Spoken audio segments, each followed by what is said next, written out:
हमारे व्यर्थ हो रहे, पापी पुतले अकड़ रहे।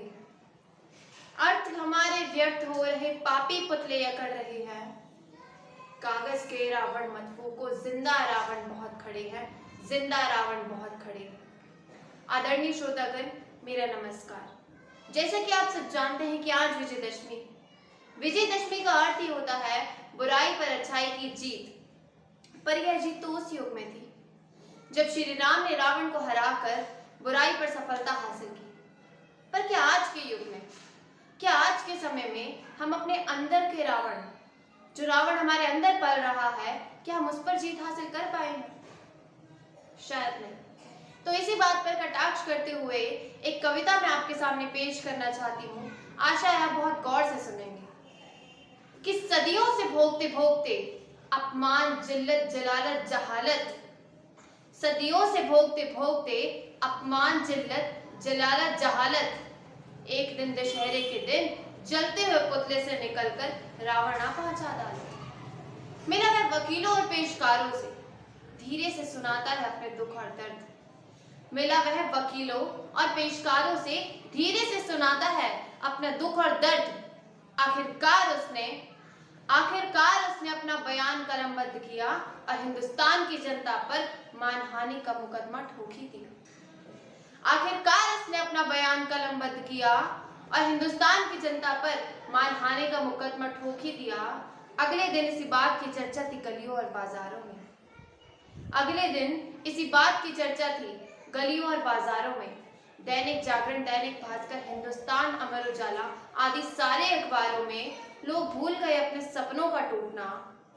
लोग भूल गए अपने सपनों का टूटना, असरदारों के साथ मिलकर हर्षद मेहता का देश को लूटना। लोग भूल गए दिल्ली, बंबई, कलकत्ता आदि में बमों का फूटना। लोग सारी बातें भूल गए, उन्हें याद रहा तो सिर्फ यह मुकदमा।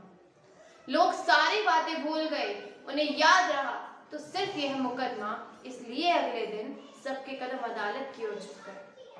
उस दिन अदालत का प्रांगण इसी तरह लोगों से खचाखच भरा हुआ था। फरियादी के कटघरे में जज को निर्निमेष ताकता रावण खड़ा था। रावण की आंखों से आंसू बह रहे थे, जो उसकी अनकही गाथा को लगातार कह रहे थे। जज के आदेश से रावण ने अपना रौंदा हुआ गला साफ किया और कहना प्रारंभ किया, योर ऑनर, मैं रावण हूं।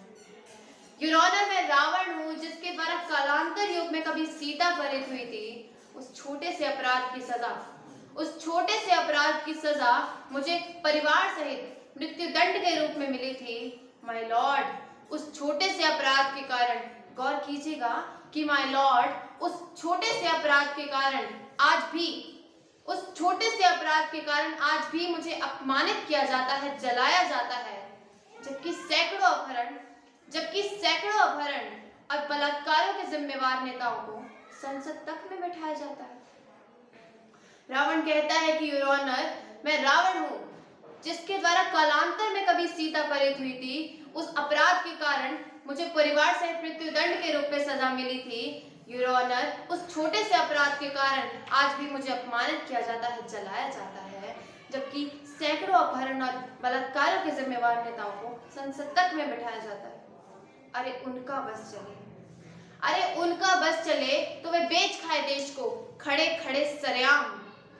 अरे उनका बस चले तो वे बेच खाए देश को खड़े खड़े सरेआम। फिर भी आज रावण ही बदनाम। रावण की यह दर्द दिल लोगों के दिलों में कर गया प्रवेश। रावण का यह दर्द दिल लोगों के दिलों में कर गया प्रवेश। तालियों की गड़गड़ाहट के बीच लोग सोचने लगे क्या होगा जज साहब का आदेश। जज महोदय ने अपना चश्मा उतारा, अपनी आंखें साफ की और फैसले के स्वर में कहना प्रारंभ किया कि बेशक रावण के साथ सदियों से अन्याय हुआ है। हमने उसकी आत्मा को नहीं समझा, केवल उसके शरीर को छुआ है। बेशक रावण के साथ सदियों से अन्याय हुआ है, हमने उसकी आत्मा को नहीं समझा, केवल उसके शरीर को छुआ है। इसलिए आने वाली सारी रामलीलाओं में राम के खिलाफ रावण को नहीं किसी भ्रष्ट नेता को लड़ाया जाएगा।